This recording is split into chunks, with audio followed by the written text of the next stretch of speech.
बिस्मिल्लाहिर्रहमानिर्रहीम। अगर आपने खामोश गुनाह किया है तो क्या आपको उसकी सज़ा इस दुनिया में ही मिलेगी?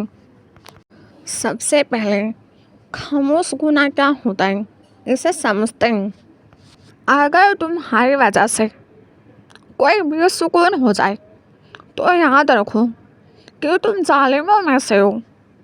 ऐसे गुनाह को साइलेंट सन कहा जाता है, यानी खामोश गुनाह। ज़ाहिर में फिजिकली आप किसी को हर्ट नहीं करते, लेकिन इमोशनली मेंटली आप इतना हर्ट करते हैं कि वो जख्म उसके जज्बात और रूह तक पहुंचते हैं और बंदा टूट कर बिखर जाता है। ऐसे जालिमों को अल्लाह ऐसी जगह से तोड़ता है जिसका उन्हें गुमान में नहीं होता।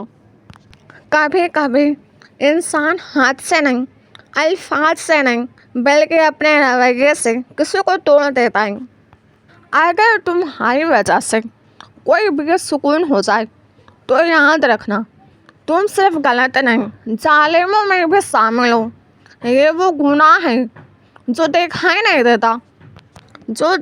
नहीं देता, जिसका कोई खून नहीं होता, कोई चीख नहीं होती, लेकिन फिर भी ये दिलों को चीर देता है। इसे कहते हैं खामोश गुनाह।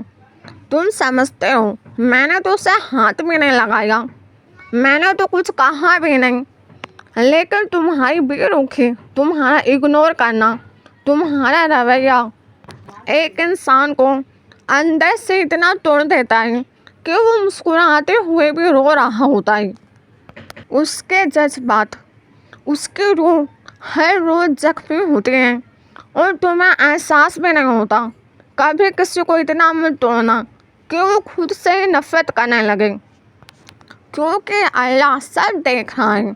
और याद रखना अल्लाह का इंसाफ खामोश होता है लेकिन सख्त होता है। जो दर्द तुमने दिया है वो लौट कर ज़रूर आएगा, शायद उस जगह से जहाँ से तुमने कभी सोचा भी नहीं होगा। कभी किसी के दिल को आदत बनाकर उसे अकेला मत छोड़ो, क्योंकि जब एक टूटता है ना तो सिर्फ वो नहीं, उसकी दुआएं भी टूट जाती हैं। और जब जुल्म की आह निकलती है तो वो सीधा अर्श तक जाती हैं। इसलिए अगर तुमसे कभी किसी का दिल दुखा हो तो माफ़ी मांग लो, क्योंकि हर जख्म दिखाई नहीं देता और हर गुनाह का शोर नहीं होता। कुछ गुनाह सिर्फ खामोशी में लिखे जाते हैं और उनकी सज़ा इंसान को तोड़कर ही मिलती है। सोचो कहीं तुम भी किसी के कहानी का खामोश गुनाह तो नहीं।